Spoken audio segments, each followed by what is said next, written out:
সাহাবায়ে কেরামদের নিয়ে নবী একদিন বসলেন আর বলতেছেন, সাহাবায়ে কেরাম, মরণ কোন দিন হবে জানি না, তবে বলো তোমাদের মরণটা কত কাছে মনে করো না দূরে মনে করো?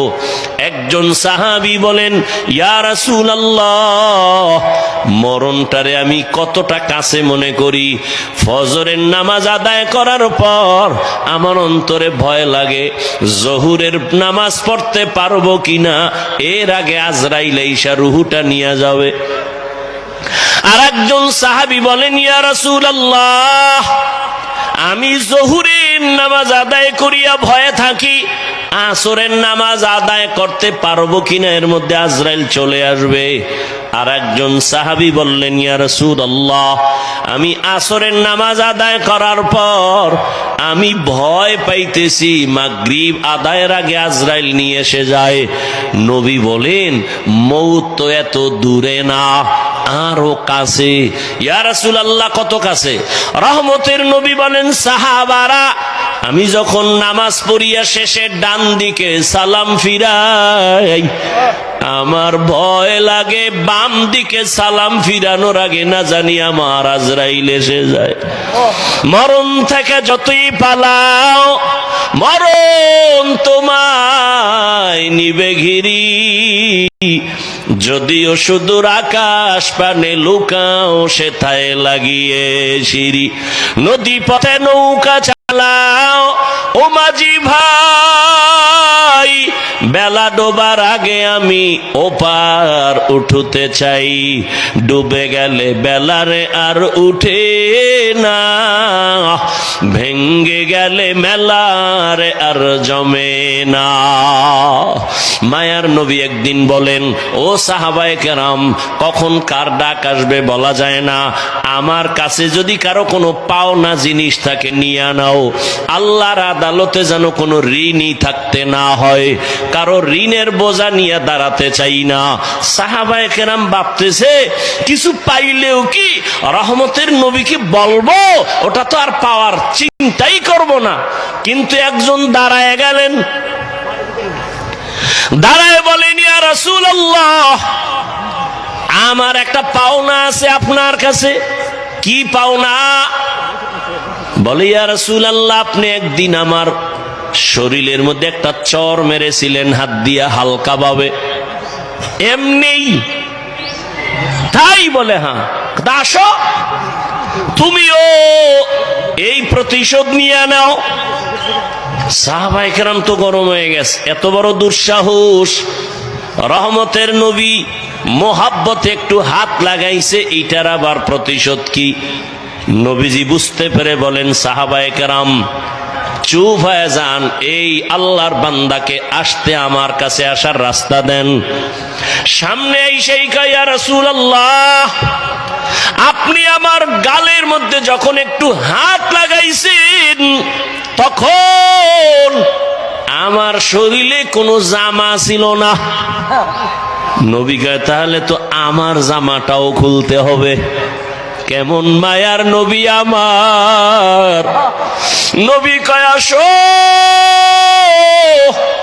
নবী জামাটা খুলতে গিয়া পেছন দিক থেকে যখন উঠাইতে শুরু করলেন, নবীজির পিঠ মোবারক খালি হওয়া শুরু হলো। নবী জামা খুলবেন এমন টাইমে ওই সাহাবী একটা দৌড় দিয়া পেছনে গেছে। রহমতের নবীর গর্দানের নিচে মোহরে নবুয়ত লাগানো, ওই সাহাবী দৌড়াইয়া গিয়া মোহরে নবুয়তে চুমা খাইয়া নবীর কদমে বলে, নবী মাফ করে দেন, বেয়াদবি করে ফেলেছি। মায়ার নবী কয়, সাহাবী, আমার মোহরে নবুয়তে চুমা দিলি না জানো জান্নাত ওয়াজিব করে ফেলেছো, জান্নাত ওয়াজিব। ও চার গাছ এলাকার মা বোনেরা, ও কলিজার যুবক, ও আমার বৃদ্ধ বাবাজি, কয়দিন বাহাদুরি করবা? এখানে আমি বয়ান কি করব জানি না। বয়ান তো আজকে বিধর্মীকে করা দরকার, তোমাকে কেন করব? কারণ তুমিও মুসলমান, আমিও মুসলমান। তোমার আমার আল্লাহ এক, তোমার নবী আমার নবী এক, তোমার কালেমা আমার কালেমা এক, তোমার কোরআন আমার কোরআন এক, তোমার কাবা আমার কাবা এক, তোমার আমার ধর্ম এক, তোমার আমার আল্লাহ দুই না এক? নাই চার গাছওয়ালাদের আল্লাহ আর একজন, চার গাছওয়ালাদের নবী আর একজন। সহজ কথা বুঝেন তো?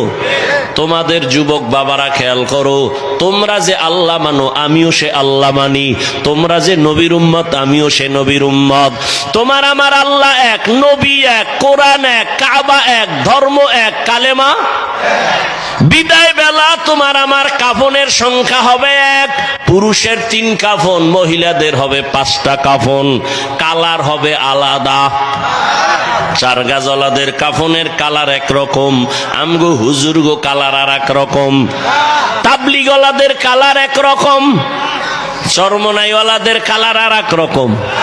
কে ধনী, কে গরিব, কে আলেম, কে মূর্খ, কে তাবলিগওয়ালা, কে কওমি, কে আলিয়া, সবার বেলায় কাফনের সংখ্যাও এক, কালারও হবে। কথা বলেন না কেন? কালার কি? সে কালার কি? জোরে বলো। সাদা। আর এখন এই মরার আগে কালার লইয়া কিলেখিলি দেখছেন নি? কারবার কালার লইয়াও কিলেখিলি। ওরে বাবা, কালার নিয়ে কিলাকিলি বাদ দিয়া এতটুকু বুঝো, হাদিস পড়ছো? রহমতের নবী কালো কালার ব্যবহার করেছেন, সবুজ ব্যবহার করেছেন, সাদা করেছেন। তবে নবী সাদাটাকে বেশি পছন্দ করতেন। 1500 বছর পরে বিজ্ঞানীরা রিসার্চ করছে নবী সাদা কেন বেশি ব্যবহার করতেন। রিসার্চ করে করে ওরা বের করছে, বিজ্ঞান ও কোরআন নামে একটা বাংলা বই আছে, পারলে কিনে দেখবেন। ওখানে নবীদের রসুলের আদর্শ নিয়ে গবেষণা করেছে। রহমতের নবী সাদা ব্যবহার করতেন, পছন্দ করতেন। কেন? এই জন্য নবী যা করছেন, আমি যেটা করি করি, না করি না করি, কিন্তু কোনোটাকে হিংসা করা যাবে না। কট্টরপন্থী হওয়া ভালো না। দিলকে বড় করো। একা জান্নাতে যাবা কেন? সবাইরে নিয়ে যাও। কি হাফিজুর রহমান রে গালি দিলা 13টা, তাহাজ্জুদ পইরা দোয়া করছো কয়বার হেদায়েতের? রসুলের আদর্শ কি? দিনের বেলা দাওয়াত দেয়, রাতের বেলা যায় নামাজে কাঁদে, আল্লাহ আমার মক্কার মানুষগুলোরে হেদায়াত দাও। যেখানে জিব্রাইল নিজে আইসা আল্লাহর অর্ডারে কয় নবী। আম্মাজান আয়েশা রাদিয়াল্লাহু আনহা, যে আম্মাজান আয়েশার সাথে 6 বছরে নবীজির বিবাহ, 9 বছরে আম্মাজান নবীর ঘরে আসলেন। 18 বছর যখন আম্মাজানের বয়স, তখন নবী চলে গেলেন। হিসাবটা বুঝে থাকলে বলেন, আম্মাজান নবীর ঘর করলেন কত বছর? বলেন না কেন? আমগো দেশে তো 18 বছরের বোনদের বিয়েই হয় না। এর মধ্যে আর এক দলে আগুন লাগায় কয় বাল্য বিবাহ বন্ধ কর। তার মানে আকাম চালাবি, কোনো লাইসেন্স লাগবে না, বিবাহ চলবে না, আকাম চলবে। আল্লাহ হেদায়াত দান করুন। আম্মা জান আয়েশা বলেন, 6 বছর বয়সে রসুলের সাথে আমার বিয়া হয়ে গেল। 9 বছর বয়সে আমি রহমতের নবীর ঘরে গেলাম। 18 বছর বয়স, তখন আমার নবী দুনিয়া থেকে চলে গেছেন। আমি 9 বছরের নবীজির দোয়া পাইয়া কি হইছি জানো? আমি 18 বছরের আয়েশা, 9 বছরের ঘর কইরা আমি 2000-এর উপরে হাদিসের হাফেজা হয়ে গেছি। কয় হাজার? আপনারা কয়টা পারেন? আপনাকে ঘরের মহিলারা কয়টা পারে? হাদিস না পারলে আহলে হাদিস হইলেন কেমনে? আল্লাহ হেদায়াত দান করুন। আম্মা জান আয়েশা একদিন নবীকে জিজ্ঞাসা করেন, ইয়া রাসূলুল্লাহ, মাঝে মাঝে দেখি আপনি আমার হুজরায় বৈশা বৈশা কান্না করেন। নবী, কারণটা কি? কোন কষ্ট আপনারে বেশি বেশি কাঁদায়?